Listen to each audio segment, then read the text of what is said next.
Bonsoir à toutes et à tous et bienvenue sur ce live pour l'événement Au Coin du Feu. Au Coin du Feu, pour rappel, c'est tous les jeudis à 19h. Je mets en lumière un entrepreneur du réseau d'entrepreneurs Trait d'Union, réseau dont je suis le fondateur, que j'ai créé il y a quelques mois, réseau d'entraide avant tout. Voilà, que dire de plus? Rien. Aujourd'hui, j'accueille Léna Hig. Merci pour ta présence. Bonsoir, Et, merci de m'accueillir. avec plaisir. Et nous allons donc commencer. Qui es-tu, Léna Hig? Peux-tu te présenter? Qui je suis? Donc bonsoir à toutes et à tous. Donc je remercie Damien de m'avoir invité ce soir afin de mieux échanger avec vous, en tout cas sur ma pratique. Et puis merci à tous ceux qui seront là et qui vont nous écouter, nous regarder. Alors qui je suis? Donc je m'appelle Léna Hig Fitaman. Je suis accompagnante psychocorporelle et victimologue. Et depuis 4 ans, j'accompagne des hommes et des femmes qui ont été victimes de tout type de violences, notamment sexuelles, conjugales et intrafamiliales. Donc, depuis 2 ans, je suis installée à Fouesnant, dans le Finistère, donc en Bretagne. J'anime aussi un groupe de parole de femmes qui ont été victimes il y a depuis 1 an et demi.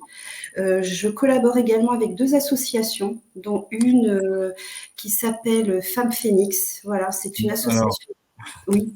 excuse-moi, je sais que tu es pressé d'en finir. Oh, ça y est, c'est parti pour la blague. Ok, vas-y. Non, bah, tu me connais depuis le temps quand même. Oui, je sais. Non, déjà, qui es-tu toi personnellement? Après, on va parler évidemment de... Ah, d'accord. Qui je suis personnellement? Alors là, donc je suis une femme de 47 ans, voilà. Et puis avant, j'avais une ancienne vie, on va dire. Pendant plus de 23 ans, j'ai été bibliothécaire et directrice de médiathèque.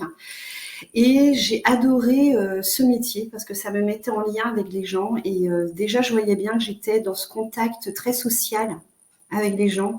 Ils venaient à la médiathèque, je leur demandais comment ils se sentaient et puis je leur conseillais des livres. Et je voyais que la plupart du temps, ça matchait bien. Et puis sinon, j'habitais à Auray. Je suis venue m'installer donc il y a 2 ans à Fouesnant parce que j'aime beaucoup cette région avec le bord de mer. J'ai surtout, on va dire, une acquaintance avec le Cap Cause, qui pour moi est un littoral magnifique. Donc je vais souvent là-bas me ressourcer. Et sinon, comme activité, on va dire, je fais de la gymnastique chinoise. Et puis là, il y a peu de temps, j'ai découvert le yoga danse. Parce que moi, j'adore bouger, j'adore danser. Et là, on va dire, j'ai trouvé vraiment le mixte parfait. Que dire de plus? Bah, donc, c'est bien, tu nous as déjà parlé de ton parcours, ça me fera moins de questions à poser, c'est parfait. Quelles rencontres ont pu marquer ton parcours? Professionnel, j'entends. Quelle rencontre? Oui, il y en a beaucoup. C'est vrai, en fait, déjà, on va dire une rencontre avec moi-même. Il y a à peu près 6 ans, j'ai eu un événement déclencheur qui a fait que ça m'a posé question sur le sens de ma vie et sur le métier que je faisais à l'époque, bibliothécaire. Et puis de là, j'ai commencé à penser à une reconversion professionnelle. Et puis ensuite, effectivement, des rencontres, je dirais heureuses ou malheureuses, mais qui dans tous les cas m'ont fait avancer. Voilà. Donc ça a été avec des thérapeutes, avec dans les formations que j'ai suivies, des personnes qui étaient dans d'autres branches, et puis donc des relations d'amitié aussi qui se sont créées. Et puis là, on va dire surtout aussi au niveau des associations. Voilà, j'ai rencontré de belles personnes, dont on va dire 2 présidentes d'associations. Que je voulais ici mettre un peu en valeur ce soir, même si on parle de moi, parce que je trouve qu'elles font un travail. Ça fait partie de ton parcours, de toute façon, donc évidemment, Un on peut en parler. travail aussi extraordinaire, voilà, pour accompagner les personnes, voilà, qui ont été victimes de violences.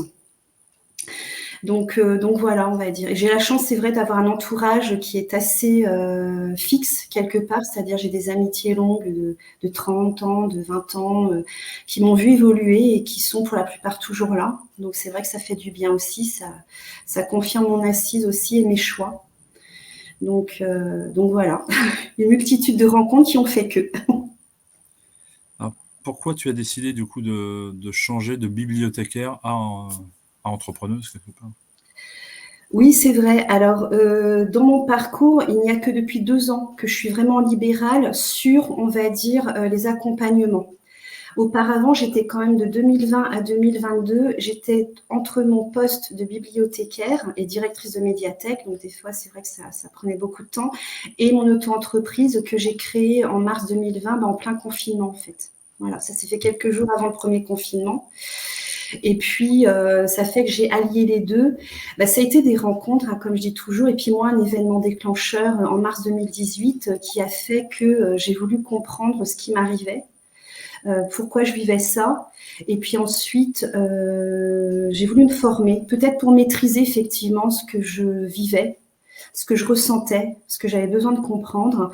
Et ensuite, de fil en aiguille, ça m'a confirmé que je voulais me réorienter pour accompagner moi-même des personnes qui auraient vécu la même chose que moi. D'accord. Et est-ce que, comment dire, est-ce que tu as, comment dire, excuse-moi, je bug, ça m'arrive aussi, hein. Voilà. On va parler du coup du côté, pardon, plutôt. Alors, si tu veux parler, parlons des associations, oui, parce que c'est vrai que ça fait partie de ton parcours. C'est aussi là où on s'est rencontrés, d'ailleurs. Oui. Euh, alors, je sais que tu voulais parler, par exemple, de l'association Femmes Phoenix, qui est celle où on s'est rencontrés, puisque cette association est née, est née à l'été 2020 Mm. et qui aide les femmes victimes de violences dans le Morbihan, hein, du côté, enfin, plutôt sur la campagne morbihanaise, côté De Vannes, Musillac, un peu avant Vannes, ouais, un peu avant Vannes. un peu avant Vannes. Et tu voulais parler aussi d'une autre association? Oui, la VIF aussi. Donc en fait, je collabore avec 2 associations. Donc je vais un petit peu aller, si tu permets, faire mon fil.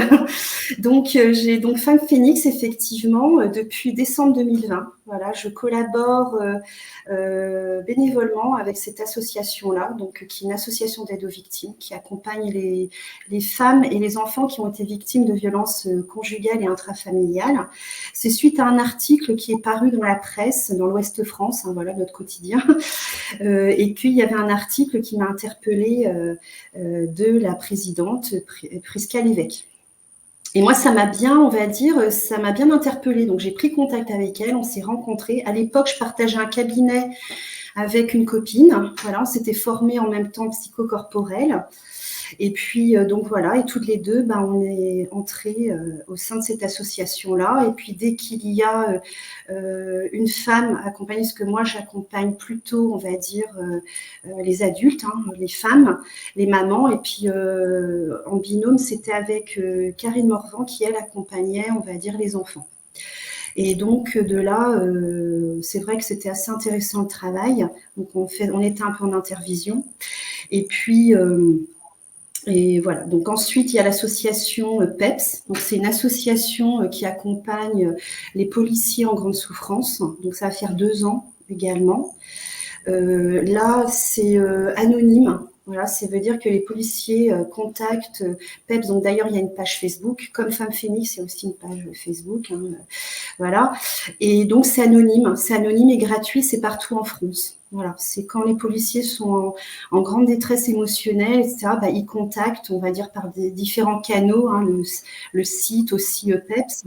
Et puis de là, ce qu'on appelle les pères aidants, les policiers, policières, nous demandent si on peut prendre en charge, avec l'équipe soignante, parasoignante, les policiers, policières. Voilà. Et puis une autre avec laquelle j'ai collaboré il y a quelques mois l'année dernière, donc c'était l'association La Vif, voilà. Et donc pareil, qui accompagne des hommes et des femmes et des enfants qui ont été victimes de violences intrafamiliales et conjugales. Voilà.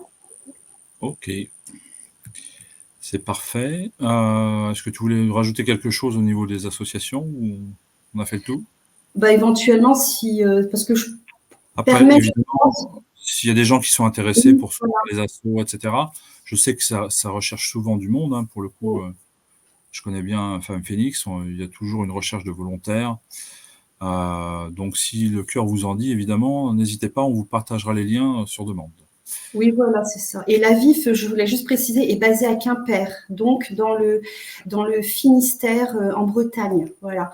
Et pareil, hein, voilà, si vous avez besoin d'échanger un peu plus. Je disais ça aussi, éventuellement pour des personnes qui, en nous écoutant, peuvent être touchées par ça ou être interpellées que dans leur entourage, il y a des personnes en difficulté et dans ce cas de figure-là. C'est aussi ça. Oui, en plus, on pourra. Enfin, je sais que s'il y a besoin, même si c'est pas en Bretagne, on pourra diriger sur des organismes compétents. Oui, voilà. Ok, bon, par rapport à toi, on revient à toi, Ok, qui est le lieu, le sujet du jour quand même, voilà, hein, sujet du jour, c'est moi. Enfin, en tout cas, de la soirée. de la soirée en tout cas. Euh, quelles valeurs tu portes dans ton entreprise? Quelles sont les valeurs importantes finalement dans ce que tu mets en place? Ouais, bah, tu vois, quand tu parlais tout à l'heure d'entreprendre, pour moi, je vois bien que j'ai des difficultés parce que je fonctionne en tant que thérapeute, mais par contre, entreprendre, pour moi, c'est un univers qui m'est encore étranger, en fait. Voilà. Après, Donc, c'est souvent le cas, hein. On apprend souvent, on le dit, enfin je le dis souvent, c'est qu'on apprend souvent un métier quand on se reconvertit, surtout en mode reconversion. On apprend souvent un métier, on n'apprend pas à être entrepreneur. oui, Et c'est voilà. un truc qui s'acquiert au fur et à mesure d'expérience, etc. Mais c'est souvent le cas. Enfin, tout le monde est passé par là, hein. C'est Oui, normal. voilà, c'est ça, c'est oser, enfin, c'est oser prendre des risques. Donc, moi, j'ai quand même pris ce risque-là, surtout depuis 2 ans, on va dire, en n'ayant plus aucun filet, vu que j'étais fonctionnaire, hein. J'avais un salaire fixe et je travaillais dans un cadre précis que je maîtrisais. Donc, on va dire là, d'un seul coup, c'était moi qui devais me mettre plus en avant, parce que j'ai un peu de mal, pour, on va dire, expliquer un peu ce que je fais. Les valeurs, en fait, c'est pour moi l'honnêteté, vraiment. Mhm. Parce que les personnes qui viennent à moi, voilà, moi je crois beaucoup à ces questions qu'il y aura des personnes qui viendront plutôt à moi, je m'entends, à qui je pourrais leur proposer, ça pourra correspondre à la thérapie, comme chacun et chacune aura sa propre méthode, etc. Eh bien, c'est vraiment la franchise, l'honnêteté. Dès le départ, dès la première séance, ou même quand c'est déjà, on va dire, un échange par téléphone, je propose, je dis bien, je rappelle en fait une sorte de cadre pour moi qui est des deux côtés, qui est normal, c'est-à-dire déjà le lien de confiance à bâtir des deux côtés. Parce que moi, j'ai aussi bien accepté de suivre des gens, comme, pareil, j'ai arrêté avec certaines personnes. Comme de l'autre côté, des personnes ont arrêté d'elles-mêmes aussi la thérapie pour différentes raisons, voilà, parce que c'était peut-être trop, peut-être qu'ils se sentaient pas prêts, peut-être que moi, aussi, il faut le dire aussi, hein, parce que je pense qu'il faut savoir se remettre aussi en question, que je faisais pas comme il fallait, ou etc. Donc voilà, et donc c'est la confiance, l'honnêteté, la franchise. C'est vrai que dans la douceur, parce que je sais très bien aussi que ça va être très compliqué dans cet espace-temps, même si, je répète souvent, c'est votre espace-temps, vous pouvez prendre cet espace-temps pour justement relâcher, parler, ressentir, éprouver vos émotions. Je vois bien que des fois, c'est encore assez, voilà, donc c'est prendre le temps de construire ce lien de confiance et comme je dirais aussi de la bienveillance. Mais il m'arrive aussi quelquefois, parce que les gens viennent me voir aussi, c'est pour que les choses bougent.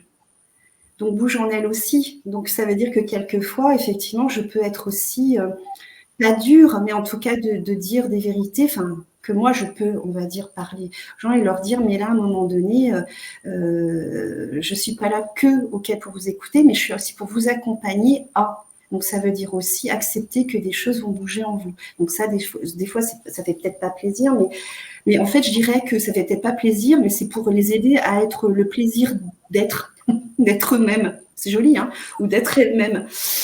Donc voilà. Je voulais rebondir sur ce que tu as dit tout à l'heure par rapport à peut-être que c'était moi. En fait, c'est souvent aussi, enfin souvent, ça peut arriver qu'on soit pas sur la même entente, sur le même truc, et puis voilà. C'est pas forcément de la faute de l'un ou de l'autre, c'est juste que Oh non. c'est pas aligné, et puis c'est pas grave, quoi. Ah, je suis C'est d'accord. Je suis d'accord aussi. Ce que je veux dire par là, c'est que, de toute façon, pour moi, pour chaque thérapie, il est essentiel que la confiance soit là, que le feeling passe. Parce que comment accompagner quelqu'un s'il n'y a pas, on va dire, ce feeling, ou s'il y a un peu cette méfiance ou cette défiance? Oui, ça veut dire qu'effectivement, ça ne correspond pas, etc. Mais moi, ce que je trouve intéressant, c'est que pareil, en tant qu'accompagnante, moi-même, je me fais accompagner, c'est-à-dire que j'ai un thérapeute, voilà, que quand ça ne va pas, bah, et même je trouve que pour toute personne qui accompagne, il est normal d'aller revoir, on va dire, son passé pour pouvoir mieux accompagner. Et quand des fois c'est un peu compliqué, bah, je peux aussi parler, parce que c'est une personne que je connais en psychocorporel qui peut éventuellement aussi faire une sorte d'intervision. Donc comme ça, je me sens moins seule aussi. Et Justement, tu parles d'intervision depuis tout à l'heure, Oui, fois. Tout le monde ne connaît pas forcément ce terme. d'accord. Ok. Alors, je vais donner une définition, c'est-à-dire que l'intervision, c'est-à-dire de se réunir ou en tout cas d'échanger avec des personnes du même domaine de compétences, de travail ou peut-être très différents, parce que justement l'alliance de réseau, c'est comme ça aussi qu'on peut plus participer à une réparation plus complète, on va dire, d'une personne. Donc, par exemple, avec cette personne en intervision, ou même quand c'était avec Karine, etc., eh bien, on prenait le temps. Voilà, elle, par exemple, elle suivait un petit garçon, une petite fille, moi, je suivais la maman, etc. On prenait le temps de se parler et de se donner des informations pour dire, voilà, comment est-ce qu'on peut améliorer l'accompagnement? Comment ça peut se passer? Moi, par exemple, je bloque là. À ton avis, qu'est-ce que je peux faire pour pouvoir débloquer, pour pouvoir avancer? Parce que toute seule, moi, ok, je suis spécialisée dans les psychotraumatismes, je dirais même peut-être les traumas complexes, c'est-à-dire tout ce qui est vraiment violence, les violences répétées depuis la petite enfance de l'enfance, on va dire, jusqu'à l'adulte. Ça fait que, mais moi, je ne suis pas spécialisée dans ça, je ne connais pas ça, voilà, je peux apprendre ça. Donc, en complétant un petit peu nos compétences et aussi nos personnalités, c'est comme ça qu'on peut justement accompagner au plus juste les personnes qui nous font confiance. Ok. J'étais en train de penser en même temps, mais du coup, au niveau de tes accompagnements, enfin, tu as parlé un peu de psychocorporel, etc. Oui. Enfin, c'est un peu plus complet que ça, d'ailleurs. C'est pas que la Oui. psychocorporelle. Parce que je sais, enfin, tu vas m'arrêter si je me trompe, mais je sais que tu utilises aussi la théorie polyvagale. Oui. Donc tout ce qui est psychocorporel, théorie polyvagale. Qu'est-ce que tu rajoutes d'autre à tout ça? Ouf, alors là, c'est pour ça. Là, on va dire, j'ai une de mes clientes qui m'a fait un témoignage et elle m'appelle Mary Poppins. Voilà, elle m'a, voilà, et Avec un petit parapluie, ouais. voilà, c'est ça. Et j'ai bien aimé, en fait. Je me suis dit, Mary Poppins, parce qu'en fait, j'ai une boîte à outils qui est variée. Voilà, effectivement. Je suis très curieuse de nature. Je cherche. Alors, déjà, je suis diplômée, effectivement, en victimologie et criminologie. Donc, ça veut dire que j'ai rajouté ça à la thérapie psychocorporelle. J'ai un axe thérapeutique avec 2 sous-axes, on va dire. Donc, victimologie, c'est-à-dire, il y a différentes sortes de victimes, hein. Il y a victime directe, c'est-à-dire celle qui est directement impactée par, on va dire, les événements traumatogènes, on dit, hein, donc c'est-à-dire les événements violents qui sont vécus, qui créent des traumatismes dans le corps. Ensuite, il y a les victimes indirectes, c'est-à-dire quelqu'un qui pourra être témoin de quelque chose, mais ça viendra l'impacter aussi.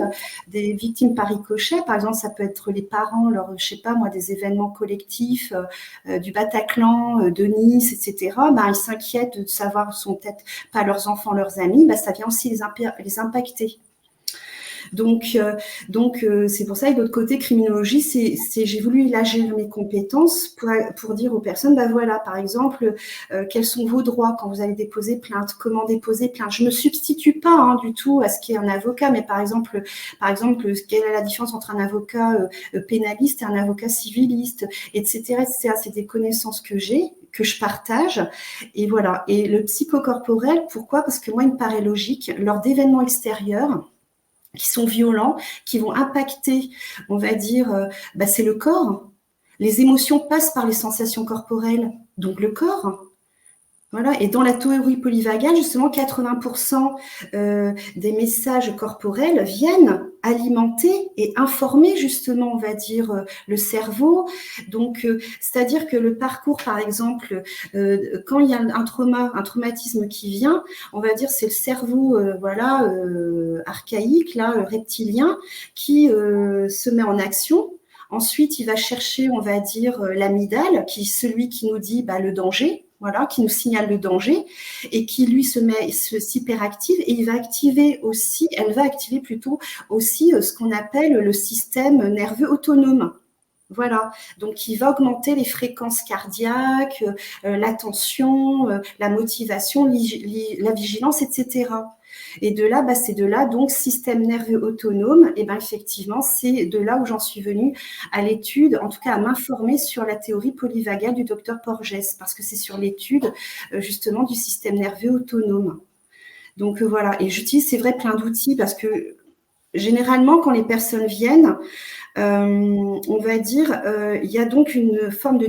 Je leur fais passer des tests corporels pour voir où ils en sont par rapport à l'état de dissociation, d'hypervigilance, parce qu'à un moment donné, il y en a qui sont restés en état de figement lors d'événements particulièrement violents. Et donc, je leur fais passer des tests qui eux-mêmes le constatent et le ressentent. Et c'est ça le plus important. Parce que pour moi, il est important dans la thérapie que je propose que les personnes que j'accompagne engagent leur propre processus de réparation. C'est un travail de coopération. On est l'un à côté de l'autre. Moi, sans l'histoire des personnes, je peux rien. Je peux rien. Moi, je peux leur apporter mes connaissances, mon expertise professionnelle, et puis de là, en leur expliquant, donc il y a un pan de psychoéducation, eh bien, je peux leur expliquer, bah voilà, c'est à propos de ça, bien sûr, je vulgarise aussi, hein, c'est à propos de ça, là, vous comprenez mieux, ça peut se passer comme ça, et puis de là, bah, ça contribue pour moi déjà à une étape. Voilà, et puis après, donc, le but, c'est une stabilisation, on va dire, émotionnelle, physiologique, donc par des séries d'exercices, voilà, qui sont du bon sens, mine de rien, avec aussi une stabilité relationnelle, parce que comme je disais tout à l'heure, le lien de confiance. Voilà. Et à la fin, je termine par ce qu'on appelle la somatic experiencing. Donc, je suis informée sur ça aussi. Et puis moi, après, bah, je cherche pas mal, je lis beaucoup, j'expérimente aussi. D'ailleurs, ça fait rire des fois ma clientèle, parce que je leur dis que j'ai trouvé autre chose, est-ce qu'on peut expérimenter, tout ça. Donc, généralement, ça va, j'ai de la chance qu'ils me font confiance. Il faut bien les cobayes, hein. Voilà, c'est ça. Mais ça va, parce que je teste aussi sur moi dès que je peux quand même. Hein, voilà, pour m'assurer que c'est plutôt bien. En tout cas, ça ne veut pas dire que c'est bien pour moi, que ça veut dire que ce sera bien pour eux non plus, quoi. Mais en tout cas, je sais vers qui je peux proposer ça. C'est OK. Et puis voilà. Et ça fait que j'ai rajouté, moi, des choses. J'ai pris la base de la somatic experience, puis moi, j'ai rajouté des choses, en fait. Voilà. Je m'inspire et puis je cherche et puis je fais à ma sauce, on va dire. Voilà. Bon, par rapport à tes thérapies, on ne peut pas dire que ce sont des thérapies brèves, hein. Non, parce que c'est, voilà, moi, thérapie brève, après, c'est le choix de fond. Pour moi, en fait, c'est prendre le temps. C'est prendre le temps que le corps, on va dire, reprenne sa place et surtout s'exprime. Parce que ce qui n'a pas été exprimé là-dedans, ça va venir s'exprimer dans le corps. Avoir mal au côté gauche, c'est différent d'avoir mal au côté droit. Avoir un problème au genou, c'est différent d'avoir ça au poignet droit. Donc, ça fait que ça aussi, je leur explique la signification. Donc là, pareil aussi, j'ai mes sources où je leur explique, où je recherche qu'est-ce que ça veut dire, pourquoi vous avez mal là, etc. Et donc, comme ça, la personne, elle conscientise aussi. Et c'est vrai, généralement, j'accompagne des personnes en moyenne 1 an et demi. C'est vrai, 1 an et demi, hein, voire même 2 ans, hein, parce que je le dis. Mais là, comme je suis plus expérimentée, je fais plus court maintenant, parce que je vais plus au cœur, voilà. Mais ça aussi, tout en gardant cette qualité de temps. Parce que pour moi, vous imaginez quelque chose que vous portez depuis 50 ans, voilà, avec un même mode de fonctionnement depuis que vous êtes enfant, parce que la plupart des traumatismes, les traumatismes viennent de l'enfance, viennent de la petite enfance, et il faut compter avec aussi le transgénérationnel, c'est-à-dire les traumatismes de nos aïeuls qui n'ont pas été traités, hein. Donc ça fait que automatiquement, ben voilà, on revoit le parcours de vie. Et puis moi, je leur explique, tiens, il y a ça. Bah, c'est normal que vous avez été comme ça. Voilà, c'est comme ça. Et je vois bien que ça va aussi un petit peu apaiser. Donc, on va dire, c'est avec des exercices psychocorporels et puis, bien sûr, aussi psychoéducation corporelle et psychologique. Voilà. Merci. Qu'est-ce que tu vois pour ton développement là? Est-ce que tu as une vision du développement de ton entreprise, de tes accompagnements, de tout ça? Bah, c'est vrai que j'aimerais bien faire partie d'un réseau qui est bien implanté, on va dire, entre professionnels de santé ou paraprofessionnels de parasanté, voilà, parce que je trouve que tout se complète et que justement, plus on travaille ensemble, on collabore ensemble, plus on pourra justement accompagner au plus juste ces hommes, ces femmes, ces enfants qui souffrent de différentes sortes de traumatismes, parce qu'en fait, les conséquences post-traumatiques, vu que quel que soit le type d'événement extérieur, touchent les personnes de même façon, je m'entends. C'est-à-dire c'est le corps qui est impacté, mais selon effectivement, nous sommes tous des individus différents, uniques, donc effectivement les impacts pourront être différents. Mais le mécanisme physiologique, il est différent. Et ça veut dire qu'à un moment donné, ben, notre système nerveux autonome, il nous a sauvé la vie, quoi. Ok, on nous mettait en dissociation parce que tellement c'était violent comme événement. Voilà. Puis là, tout à l'heure, je relisais ce que j'ai quand même un peu préparé. On va dire, mon mémoire en victimologie qui portait sur ça, sur les thérapies psychocorporelles et dans le corps, en fait, les impacts dans le corps, tout ça, etc. Et puis, moi, je relisais parce que j'avais fait une interview, j'avais fait une enquête de terrain auprès de professionnels, auprès donc de soignants, de psychiatres, de psychologues, de personnes, même jusqu'en Suisse, qui étaient des kinés, etc., qui disaient eux-mêmes hein, que la parole, c'est bien, mais qu'est-ce qu'on fait des émotions qui sont restées bloquées là-dedans? C'est-à-dire cette charge, cette énergie qui est bloquée, qui crée justement des symptômes post-traumatiques, l'hypervigilance, la dissociation, des comportements avec des relations inter- et intrapersonnelles compliquées, Alors, vu que etc. tu n'arrêtes pas de dire des gros mots, qu'est-ce que la dissociation? Moi, je sais ce que c'est, mais tout le monde ne le sait pas forcément. Voilà, bah, c'est-à-dire qu'à un moment donné, quand vous avez un événement qui est, on va dire par exemple un viol, voilà un viol. Donc on emploie le terme effraction. C'est-à-dire que pour moi, il y aura deux types d'effractions. D'abord, on rentre dans votre espace vital sans vous demander votre autorisation. Ensuite, il va avoir donc pénétration. Donc, c'est-à-dire effraction corporelle. Et c'est tellement violent et innommable, on va dire, pour un enfant, un ado, une adulte, bref, voilà, que ça va créer justement, ça va disjoncter. Donc, c'est un système physiologique. Hein, ça va disjoncter au niveau du cerveau, voilà, les circuits des émotions, et puis ça va schlac, donc créer une dissociation en fait. Parce que là, on va dire, on est en très grand danger. Et c'est-à-dire que c'est là où ça va mettre en place cette dissociation, c'est-à-dire on est coupé d'une partie de soi et qu'on se met donc en stratégie de survie. Voilà, j'espère que je suis assez claire. Et ça fait qu'après, si c'est pas pris en charge tout de suite pour rétablir un petit peu cette réassociation, eh bien, la personne va mener sa vie de manière automatique en fait, respirer de manière automatique, avec superficialité. Moi, je vois bien hein, quand je propose déjà des exercices de respiration lors des premiers rendez-vous, il y a des personnes qui ont des vertiges, qui même ont des nausées, qui ont voilà parce que justement elle respirait de manière très, puis je regarde aussi la façon dont elle respire et des fois c'est tout d'un bloc. Donc c'est un réapprentissage en fait physiologique, donc un réapprentissage pour moi quand même psychologique vu que ça vient toucher nos pensées, nos émotions. Et en fait, c'est aussi, bon, souvent, comme tu dis, ça disjoncte et il y a oubli, hein, enfin, Oui, ça a été mis c'est de ça. côté, puis Ouais. autrement, on sait même plus ce qui s'est passé. Mais c'est aussi ou quand on s'en rappelle, c'est pour donner un exemple pour que ce soit peut-être un peu plus clair, c'est quand on s'en rappelle de le dire sans émotion, sans rien, comme si ça ne nous était pas arrivé Oui, à nous. c'est C'est ça. ça, c'est un Ben, peu c'est ça. ça. Oui, mais c'est pour expliquer parce que. Ah oui, oui, mais tu as raison, c'est une anesthésie corporelle, donc émotionnelle. C'est-à-dire Mm. que ça, j'ai souvent, bah oui, vu que c'est des troubles dissociatifs dont je traite aussi, c'est, on va dire, des personnes qui rejettent une part d'eux-mêmes, en fait. Et pourtant, cette part d'eux-mêmes leur a permis aussi quand même d'être là, de vivre quand même en mode automatique.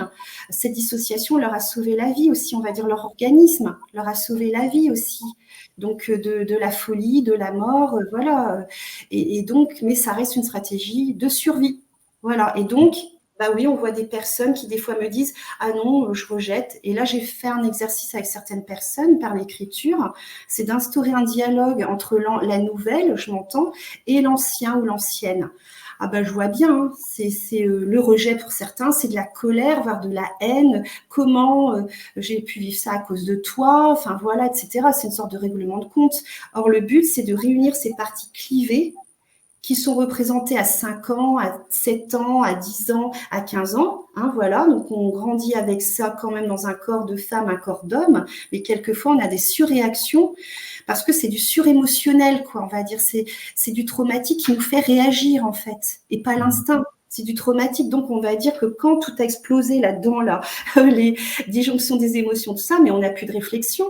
On n'a plus de réflexion, donc on réagit. On n'agit pas, on prend plus le temps de réfléchir pour agir. Et c'est pour ça que ça prend du temps, cette rééducation aussi, en tout cas, selon ma perception des choses. Merci pour ton partage. Est-ce que tu vois d'autres choses à ajouter par rapport à tout ça? Ah non, je vois que j'étais assez bavarde, c'est bon.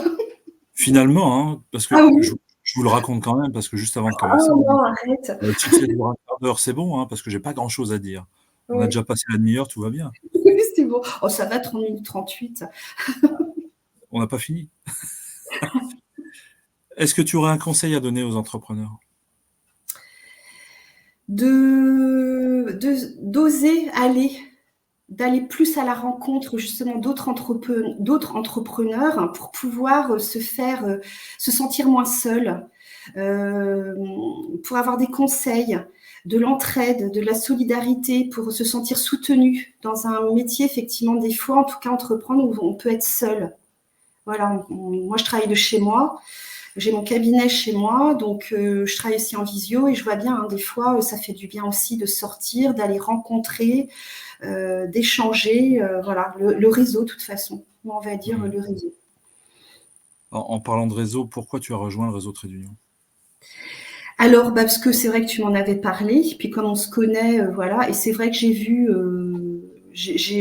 quand même qu'il y avait de l'entraide. Hein, voilà, j'ai osé demander de l'aide, par exemple par rapport à ma communication, par rapport à mon site, etc. Et je vois que des personnes m'ont accordé de leur temps, et ça, j'apprécie beaucoup. Et moi, c'est ça qui me parle. Voilà. Bah, c'est ce que je disais en ouverture du live, c'est que je l'ai voulu vraiment à titre entraide, Oui. pas juste je veux des clients, je veux des clients, je veux des clients. C'est d'abord on est dans l'entraide, on apprend à se connaître et forcément, bah, si je pense à quelqu'un qui a besoin de se faire accompagner, par exemple, ah bah tiens, je connais Lénaïque, paf, je vais plutôt donner le contact de Lénaïque, forcément. C'est Oui. vraiment le but. Je trouve que c'est plus gagnant d'être dans l'humain à long terme que d'être juste dans le purement argent, quoi. Mm. Après, chacun ses trucs, hein, il n'y a pas de jugement. C'est ma vision des choses, c'est tout. Voilà. Je ne veux froisser personne, mais voilà, c'était la petite, la- le petit discours du soir. On peut te retrouver où, du coup? Sur les, Alors, c'est-à-dire sur les virtuellement. réseaux sociaux. Alors, pour les Bretons, donc tu as dit que tu étais à Fouesnant. Oui, Donc, voilà. si jamais ils ont besoin, tout ça, c'est du côté de Quimper, hein, c'est pas loin. Oui. Mm. Mais sur les réseaux sociaux, je parlais, évidemment. Ben, on va dire justement, peut-être un peu ça, mais j'ai une page professionnelle sur Facebook, les naïfitamment être soi. Alors l'arbre, hein, c'est l'arbre l'être.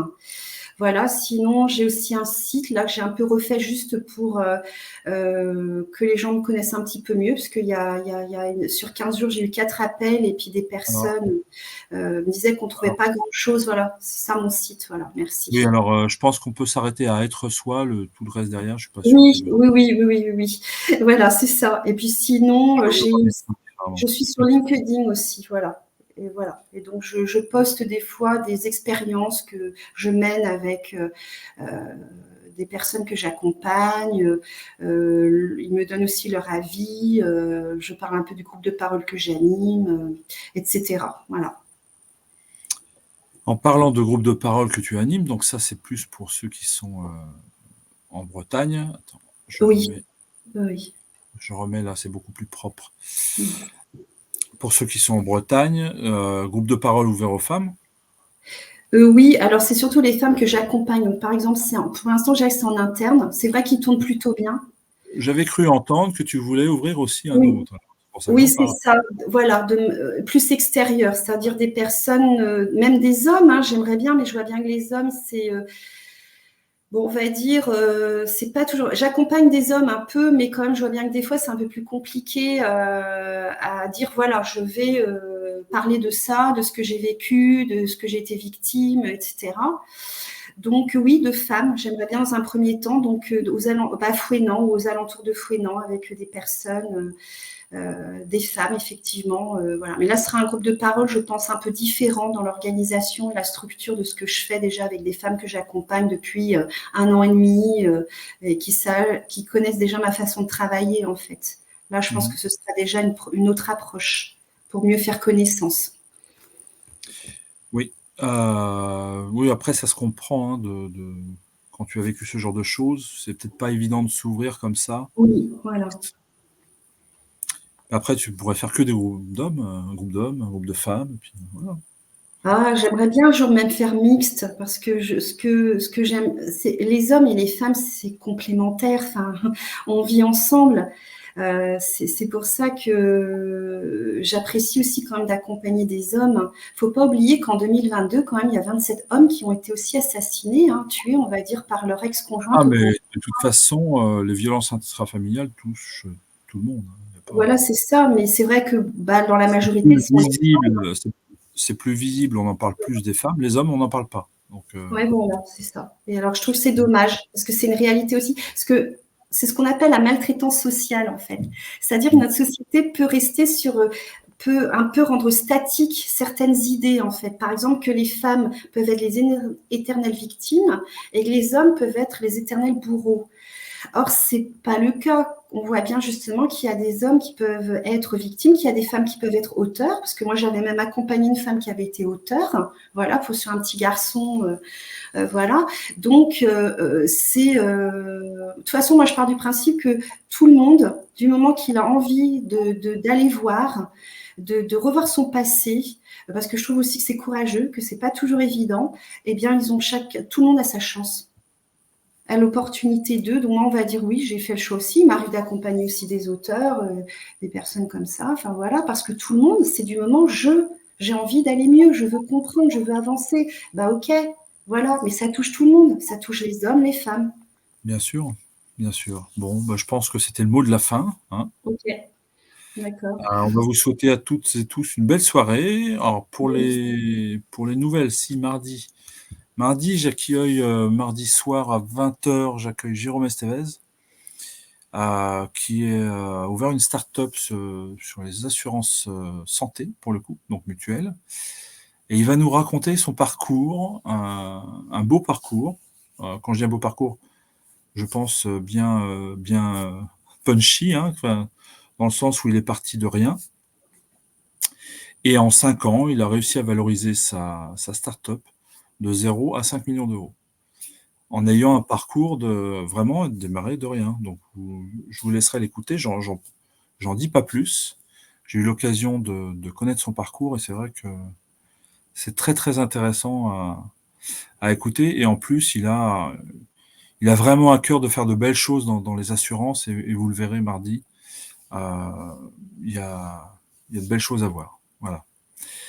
Jeudi prochain, nous verrons Sylvie, qui est avec nous ce soir aussi, qui nous écoute. Jeudi prochain, c'est son tour. Jeudi prochain, Sylvie va nous parler de Rouen, hein, puisqu'elle est du côté de Rouen. Et elle viendra nous raconter un peu son histoire. Voilà pour les news pour la semaine prochaine. Belle soirée à tout le monde. Merci Lénaïque d'être venu ce Oui, soir. merci à Je toi, sais que merci c'est de m'avoir. pas, Voilà, je sais à que tout le c'était pas monde. évident pour toi de venir, mais bravo. Félicitations d'avoir fait. Allez, Merci. ciao, ciao à tout le monde. Allez, au revoir. Tu peux rester Lénaïque, toi.